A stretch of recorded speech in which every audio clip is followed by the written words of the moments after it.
he was chief for 10 years, and he was on the fire department for 30 plus years.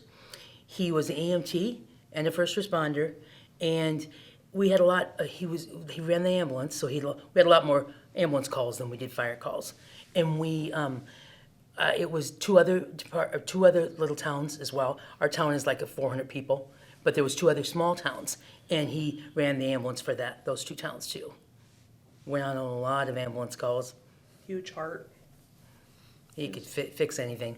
He's a mechanic, but he could just fix anything. I mean, it didn't have to be. It was almost like an electrician type. Try to fix that anyway. I don't know. Handyman for sure. Handyman. He farmed a bit for my uncle for a few years as well. He loved doing that. He loved to fish. Loved to hunt. He loved to go camping. Definitely loved camping. I mean, he saw him outside. He'd go out in the middle of the night.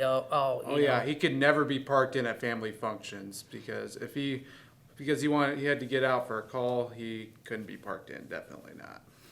That was a whole. And I used to think, oh, come on now, come on, Tom. We have to be, but it was. I mean, because he had a lot of calls. So I mean. Yeah, he wherever he was, he would drop his things and he would go. Like Mom said, in the middle of the night. Sometimes in the middle of the night when he woke, I could hear the pager go off. I could hear him running. He ran about as fast as he would ever run to get to a fire call. How dedicated isn't the word for him? I mean, he was so dedicated. I mean, it was his life, the volunteer fire department. Yeah. We have a really good department. Everything he wore, fire department clothes all the time. Oh yeah.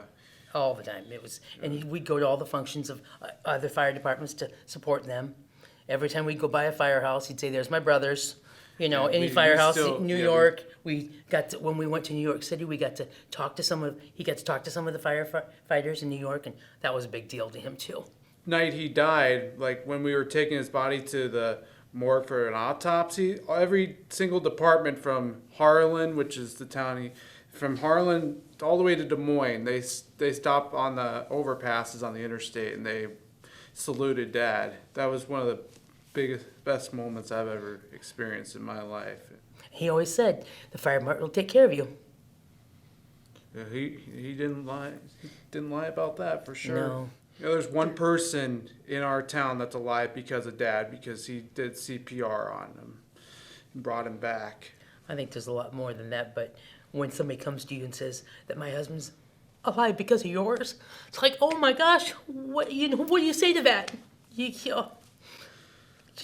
kind of forget about it because you're so used to it. You go your day-to-day life, so used to him going on calls and doing this stuff, and then afterwards you think, oh my gosh, after he died, the to-do that people made over it, which was wonderful, but you didn't realize it until now how much he meant to everybody. Loyalty and giving to everything, I think that's mine. Mine would be strength. He taught me strength. The one thing that I think that we would say that was the most important thing that we want people to take away from our dad. Mine would be honor, because he would honor even in his when one of his brothers died. I mean, not in the line of duty, but one of his best friends died. He made sure that he had a fireman's funeral, and he also had like a military one too. But still, he wanted that for him and the family. So that was important to him, to honor all those who went before him.